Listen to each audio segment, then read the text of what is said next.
नमस्कार सर्वांना, श्री स्वामी समर्थ. स्वागत आहे तुमचं माझ्या अस्परंट मॉम ऑफ श्रीमू या यूट्यूब चॅनलवर. तर आजच्या दिवसाची सुरुवात ही पक्ष्यांच्या सुंदर अशा किलबिलाटने झाली आणि सुरू झालं माझं डेली रुटीन.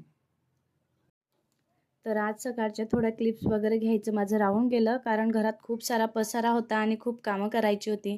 त्याच्यामुळे मी सकाळी टाईमपास न करता सर्वात आधी घर वगैरे स्वच्छ करून घेतलं, देवपूजा आवरली आणि स्वयंपाकाला सुरुवात केली. स्वयंपाक वगैरे सर्व आवरून घेतलं, त्याच्यानंतरून जेवण वगैरे करून घेतलं. सर्व कामे वगैरे आटपून श्रीमूला पण खाऊ पिऊ घातलं. थोडं खेळलो आम्ही आणि मग नंतरून जेव्हा श्रीमय झोपला तेव्हा मग मी माझ्या अभ्यासाला बसली. तर आज मी करणार होते 12वीचा इतिहास. तर बघा मैत्रिणींनो, 12वीच्या इतिहासामध्ये आपल्याला परीक्षेच्या दृष्टीने इम्पॉर्टंट असं जास्त काही नाही आहे, पण म्हटलं चला स्किप करण्यापेक्षा आपण थोडं वाचून घेऊया. मग मी ते जे काही 6-7 पेजेस होते ते अर्धा पाऊण तासामध्ये संपवून टाकले, पूर्ण अभ्यास करून घेतला.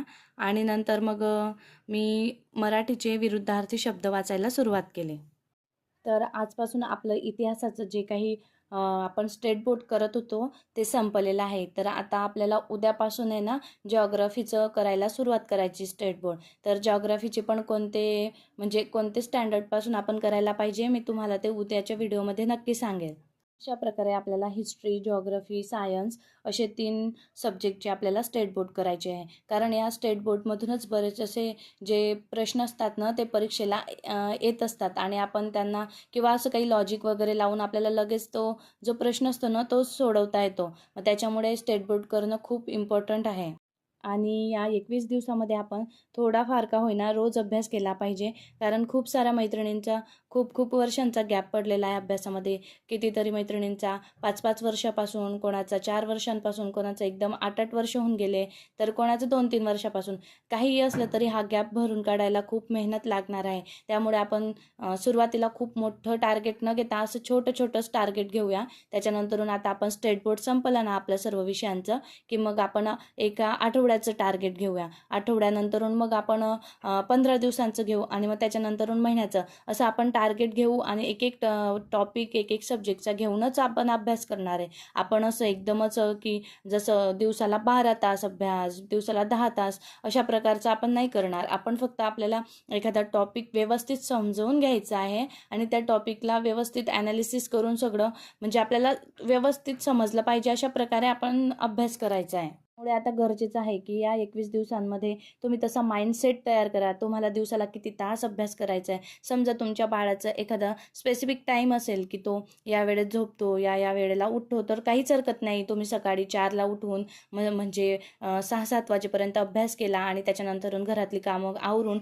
दुपारी जर तो छान झोपत असेल तर मग तुम्ही पण त्याच्यासोबत थोडा आराम करायचा आणि संध्याकाळी तो लवकर झोपला ना की परत अभ्यासाला बसायचं.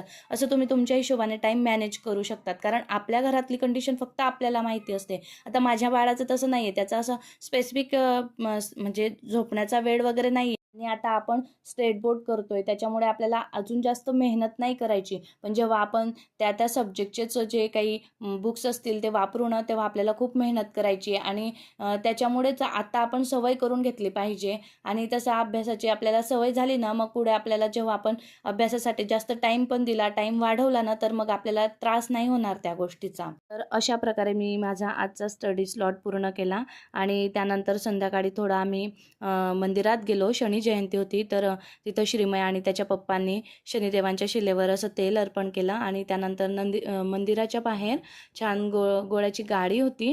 तर मग आम्ही तिथं छान गोळा वगैरे खाल्ला आणि तिथंच असं तलाव बनवलेला आहे त्यांनी छोटासा. तिथं थोडा वेळ बसलो आणि नंतर संध्याकाळी घरी आलो.